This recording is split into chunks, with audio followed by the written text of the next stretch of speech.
Hi అండి అందరికీ. ఈరోజు మనమైతే వేడివేడి అన్నంలోకి సాంబారు కానీ ములక్కాయ పప్పు కానీ వేసుకొని తింటే ఎంత బాగుండిద్దని ప్రతిరోజు కుక్కర్లోనే కాకోకుండా ఇలా ఒక్కసారి చట్లో పప్పును కడిగి పెట్టుకొని మనకు తగినన్ని కొంచెం ఆయిల్ వేసుకొని ఉడికించుకొని కొంచెం ఉడికినప్పుడు ఈ టమాటాలు, ఉల్లిపాయలు, పచ్చిమిరకాయలు ఇవన్నీ ఉడుకుతున్న పప్పులో వేసుకోవాలి. కుక్కర్లో అన్నీ కలిపెట్టి వండే టేస్ట్ వేరే, ఇలా ఉడకపెట్టుకొని వండుకునే టేస్ట్ వేరే అండి. ఒక్కసారి మీరు ఇలా ఉలక్కాయ పప్పు చారుని ఇలాగా ఒక్కసారి ట్రై చేయండి, భలేగా ఉంటుందండి. ఎంజాయ్ చేసుకుంటూ తినొచ్చు, నెక్స్ట్ లెవెల్ ఉంటుంది. అది చూడండి ఉడికింది కదా, మనం కుక్కర్లో కన్నా ఇలా ఉడికించుకొని తింటే పప్పు టేస్ట్ సూపర్ ఉంటుందండి. ఇది ఉడికిపోయింది, ఆల్మోస్ట్ సగం వరకు ఉడికిపోయిందండి. ఇప్పుడు కొంచెం ఉడికింది కదా, ముందలే ములక్కాయ ముక్కలు వేసుకుంటే మెత్తగా అవుతాయి కాబట్టి ఇప్పుడు వేసుకుందామండి ములక్కాయ ముక్కలు. ములక్కాయ పప్పు చారు భలే ఉంటుందండి. వీటన్నిటిని ఇప్పుడు మనం పప్పు చారులో వేసేసుకుందాం.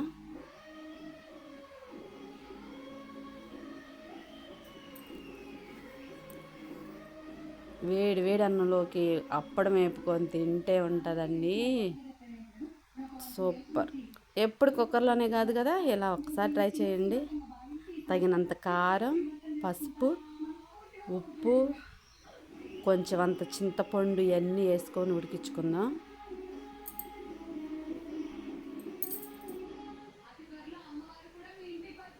అన్నీ ఒకసారి కలిపి పెట్టుకునే కన్నా ఇలా ఎప్పటికప్పుడు ఒకటి వేసుకుంటే పప్పు టేస్ట్ ఇంకా అదిరిపోయిద్దండి.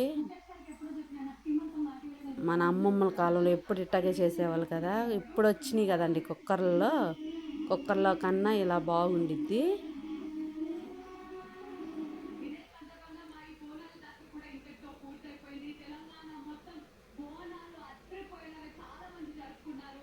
ఈ ములక్కాయలు ఇవన్నీ ఉడికిన తర్వాత చూపిస్తున్నానండి. అదిగో చూడండి ఉడికిపోయిన ములక్కాయలు అన్నీ మొత్తం తయారైపోయింది. అలా పొంగొస్తూ ఉడుకుతూ ఉన్న పప్పుని మనం తాలింపు పెట్టుకుంటే ఉంటుందండి. ఇప్పుడు స్టవ్ వెలిగించుకొని ఒక డేషా పెట్టుకొని తగినంత ఆయిల్ వేసుకుందాం.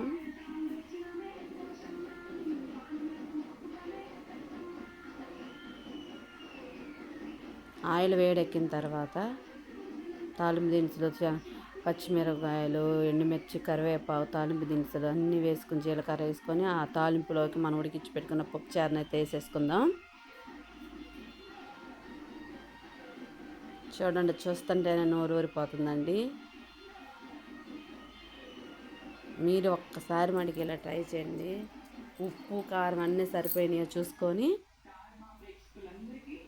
సర్వ్ చేసుకుందామండి. ఇప్పుడు ఒక ప్లేట్ తీసుకొని వేడి అన్నం ఒక కప్పు తీసుకొని